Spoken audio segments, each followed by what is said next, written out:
Good morning, 8th class. The video that was posted yesterday, there was some audio problem in it. शुरू के कुछ part का audio आप बच्चों को सुनाई नहीं दिया था, तो आई एम रीसेंडिंग दैट पार्ट. जितने में ऑडियो नहीं आ रहा है बच्चों, वो पार्ट मैं आपको वापस समझा रही हूँ, और वो मैसूर वाले पार्ट से you can go back to that video. आप वहाँ से सुन लेना. आई थिंक 15 मिनट्स 15 सेकेंड के आसपास तक ऑडियो नहीं है, उसके बाद है, तो वो लेसन आप वहाँ से करना. आगे का आपका जो लेसन का ऑडियो नहीं आ रहा है वो मैं आपको वापस समझाती हूँ. इससे पहले वाला जो वीडियो था, in that we have finished up till battle of Buxar. That after battle of Buxar British became somewhat the masters of Bengal, Bihar and Orissa because they got the right of Diwani. Now what is right of Diwani? To collect land revenue. ये अधिकार English को मिल गए थे, तो अब धीरे धीरे they started getting land from the rulers और they started setting up British Empire in India. So how did the assumption of Diwani benefit the East India Company? Shah Alam, who was the Mughal emperor, उन्होंने ये दीवानी के अधिकार, क्या है दीवानी? To collect land revenue. ये अधिकार किसको दिया? ईस्ट इंडिया कंपनी को. तो उसका क्या असर हुआ? The grant of Diwani of Bengal, Bihar and Orissa to the East India Company by the Mughal emperor Shah Alam greatly benefited it. East India company was benefited by these rights. बहुत फ़ायदा हुआ. It solve the major problem of the company by providing it vast finances which it was lacking in buying Indian goods. बहुत बड़ी एक problem solve हो गई east India company की. किस चीज़ की? फाइनेंसेस की. East India company is a trading company. Business करने आए इंडिया में, इंडिया से स्पाइसेस खरीदने आए हैं, इंडिया से सिल्क खरीदने आए हैं, और उसके लिए ख़रीदना है ना, तो उसके लिए they require a lot of money. वो मनी उन्हें कहाँ से मंगाना पड़ता था? इंग्लैंड से. हाँ, तब वो यहाँ से सामान खरीद कर इंग्लैंड भेजते थे, और उसके लिए मनी, गोल्ड, उस समय you remember children, medieval times में गोल्ड एंड सिल्वर, हाँ, ये भी मनी की जगह पर यूज़ होते थे, तो ये सब उन्हें इंग्लैंड से मंगाना पड़ता था. Formerly, it had to import gold and silver from Britain in large quantity to buy most of the goods in India. भाई इंडिया, वहाँ हमारे इंडिया में उनके पाउंड तो चलते नहीं थे कि हम उनसे करेंसी ले लें, तो वो यहाँ से जो स्पाइसेस खरीदते थे, in return of those spices they have to pay in gold and silver, और वो गोल्ड और silver they use to bring from England. At that time Britain had no goods to sell in India. India में तो कुछ बेचते नहीं है, यहाँ से तो सिर्फ खरीद रहे हैं. Which could fetch her finances to buy Indian goods. Now at that time they were selling nothing. बाद में उन्होंने बेचना भी शुरू किया, but that's a different thing. तो उस समय तो दे वर ओनली बाइंग, और they need finances for that. But the diwani of Bengal, Bihar and Orissa not only helped her, कौन है ये हर यहाँ पर? East India Company, to meet administrative expenses, but also enabled her to buy Indian goods to be exported to Britain. But when they got this Diwani right of Bengal, Bihar and Orissa, अब यहाँ से they can collect revenue, पैसा ले सकते हैं ना, वो land revenue, taxes जो farmers से लिए जाते थे, वो ईस्ट इंडिया कंपनी कलेक्ट कर रही है. तो इट हैज़ फाइनेंसेस, अरेंजमेंट हो गया पैसों का. अब इंग्लैंड से नहीं मंगाना, तो they could bye goods from India also. यहाँ का पैसा यहीं और जो भी उनका कंपनी को मैनेज करने के लिए खर्चा होता था, जिसे हम एडमिनिस्ट्रेटिव एक्सपेंसेस कहते हैं, वो भी अब उनका यहीं अरेंज होना पड़ा. तो this is how East India company was benefited. In short we can say that the assumption of Diwani by the East India company solved all her problems, वो financial problems, to purchase cotton and silk textile. क्या खरीद रहे हैं वो India में? Along with spices, cotton and silk textile in India. To bear the expenses of the administrative setup, सारे खर्चे यहीं निकल रहे हैं. To maintain the troops, they were maintaining army, soldiers, उनका खर्चा निकल रहा है. And to carry on her various building activities, वो जो फोर्ट्स बना रहे थे, फैक्ट्री बना रहे थे, जहाँ पर बाइंग एंड सेलिंग होती थी, ये सब खर्चे उनके इस दीवानी से पूरे हो रहे हैं. In India like building the company fort and offices at Calcutta. तो बहुत फ़ायदा, the East India company was greatly benefited by this diwani of Bengal, Bihar and Orissa. Then the establishment of the British rule in India. अब धीरे धीरे they started building British empire. अभी तो सिर्फ revenue tax collect करने का उनको राइट मिला है, अब देखो और क्या कर रहे हैं. The Mughal empire began to decline after the death of Aurangzeb. Aurangzeb was the last great Mughal emperor. Chaos and confusion prevailed everywhere due to the rule of the weak and incompetent rulers. उनके बाद जो भी रूलर्स हुए आफ्टर औरंगजेब, जितने भी Mughal emperors हुए, they were all weak. They could not maintain that big Mughal empire. There was no strong central power in India. On the ruins, what are ruins? खंडर टूट रही है, बिखर रही है Mughal empire.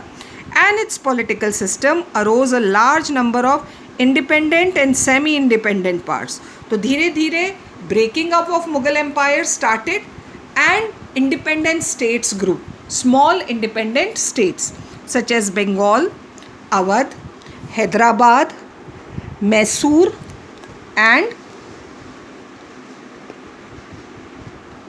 The Maratha kingdom. है ना, ये नए states. All these areas were under Mughals earlier, but after the death of Aurangzeb ये धीरे धीरे इंडिपेंडेंट हो गए. These powers were always at war with each other. India lacked political unity. Now they were all fighting with each other. So there was no political unity in the 18th century. The defeat of the Marathas in the third battle of Panipat in 1761 AD gave a severe blow to the power, though they were still trying to gain power. तो एक पार अभी भी कोशिश कर रही थी अपने आप को मेंटेन करने की. That was Maratha power. It was they who challenge the British attempt. सबसे ज़्यादा उन्होंने ब्रिटिश को चैलेंज किया for supremacy in India in the second half of the 18th century. Marathas trying to fight with English. The success of the English in Karnataka and Bengal, ये दो areas हैं जहाँ पर इंग्लिश ने अपना होल्ड इस्टेब्लिश कर लिया है, had change the nature of the company. और इससे कंपनी में भी चेंज आया. अभी तक वो क्या है, सिर्फ ट्रेडिंग कंपनी, लेकिन अब they started setting up British Empire. The English company now became a ruling company and a territorial power. Territorial power means which has territories. Bengal, Bihar, Orissa, Karnataka, है ना. It took advantage of the political weakness. हमारे राजा तो लड़ रहे हैं आपस में, और इसका फ़ायदा किसने उठाया? ईस्ट इंडिया कंपनी ने. Of India carried on wars with the rulers of the small states of India and ultimately succeeded in establishing the British Empire in India. तो ये जो छोटे छोटे किंग्स हमारे, they were fighting among themselves. इसका फ़ायदा उठाया ईस्ट इंडिया कंपनी ने. इनके पास अपनी आर्मी थी, they were maintaining their troops, so they started conquering these areas and set up British Empire. Relation of the English with the Nizam, Nizam of Hyderabad. ये देखेंगे अब हैदराबाद के साथ कैसे रिलेशन है. We have studied that the affairs of Hyderabad deteriorated, खराब होते गए. What is the meaning of deteriorated? खराब होना. After the death of Asaf Jha, the Nizam of Hyderabad. कौन से ईयर में? 1748. अब रिश्ते खराब हो रहे हैं. There was struggle for the नवाबशिप. After the death of Asaf Jha, उनके जो भी सक्सेसर्स थे उनमें लड़ाई हुई. And this provided an opportunity to the European trading companies to interfere in the Indian politics. Asaf Jha की डेथ हुई तो उनके जो सक्सेसर्स थे they fought among themselves that who will become the nawab, और इसका फ़ायदा इन यूरोपियन कंपनीज़ ने उठाया. After the death of Muzaffar Jang and Nasir Jang during the second Carnatic war, the French placed Salabat Jang, he became the nawab of Hyderabad on the throne of Hyderabad. और किसने help करी इसकी? French. And he ceded, gave, है ना, दे दी the territory of northern Sarkar to the French as a reward. French ने help करी रूलर बनने में, तो बदले में जो टेरिटरीज़ हैं ऑफ नॉर्दर्न सिरकार्स वो दे दी फ्रेंच को. During the third Carnatic war, Salabat Jang deserted the French, साथ छोड़ दिया थर्ड कर्नाटिक वॉर के टाइम, और इंग्लिश के साथ, जबकि सलाबत जंग को नवाब किसने बनाया था? फ्रेंच ने, लेकिन उन्होंने फ्रेंच का साथ छोड़कर इंग्लिश की साइड हो गए. In this way the French influence vanished from Hyderabad. और किसका इन्फ्लुएंस हो गया? इंग्लिश का. The Nizam of Hyderabad continued to have friendly relations with the English up to 1795. पहले तो किसका साथ छोड़ दिया? फ्रेंच का. Became friends with English. और इंग्लिश से भी फ्रेंडशिप कब तक रही? Till 1795. The Marathas attacked Hyderabad in 1795 and the Nizam sought the help of the English. फिर मराठास ने जब अटैक किया तो निज़ाम ने हेल्प के लिए बोला इंग्लिश को कि you have to help me against Marathas. Sir John Shore the then governor general, ये उस समय गवर्नर जनरल थे, did not help the Nizam. उन्होंने नहीं करी क्योंकि वो ऐसा मानते थे because he believed in the policy of non interference in the internal affairs of the Indian states. भाई ये आपस की लड़ाई है, Nizam of Hyderabad and Marathas, both Indian rulers. और जो गवर्नर जनरल थे वो ऐसा मानते थे कि ये तो इंटरनल मैटर है, आप दोनों सुलझाओ आपस में, वी वोंट हेल्प यू. तो he didn't help Nizam. The Marathas defeated the Nizam in the battle of Kharda. He was forced, he कौन है? Nizam. Was forced to sign a humiliating treaty, बहुत शर्मनाक treaty, and had to cede a large part of his territory to the Marathas. और एक बहुत बड़ा हिस्सा उन्हें मराठास को देना पड़ा.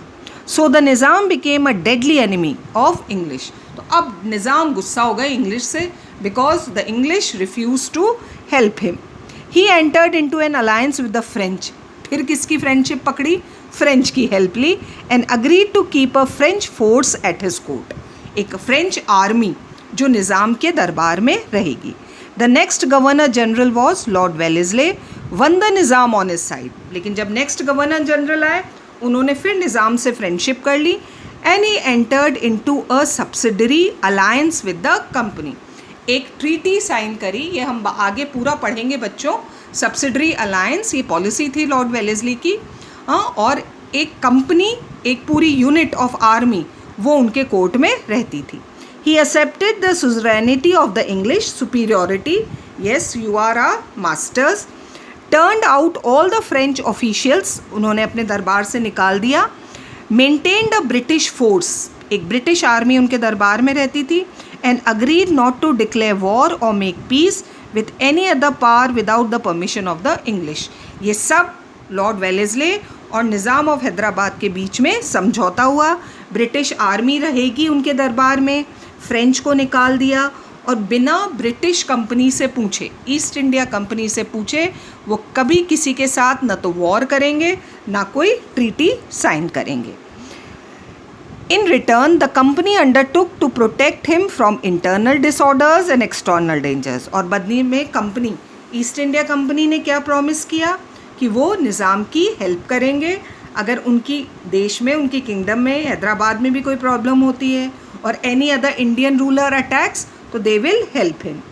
After this, the Nizam always remained a loyal and faithful ally to the English. और इसके बाद से निज़ाम और इंग्लिश की फ्रेंडशिप बनी रही आखिर तक. So this was the part children. Next है relation with Mysore, and I think you have voice in that video, so you go through that. So this was that part. Now combine both the videos, दोनों सुनकर आप पढ़ लेना, समझ लेना. Okay.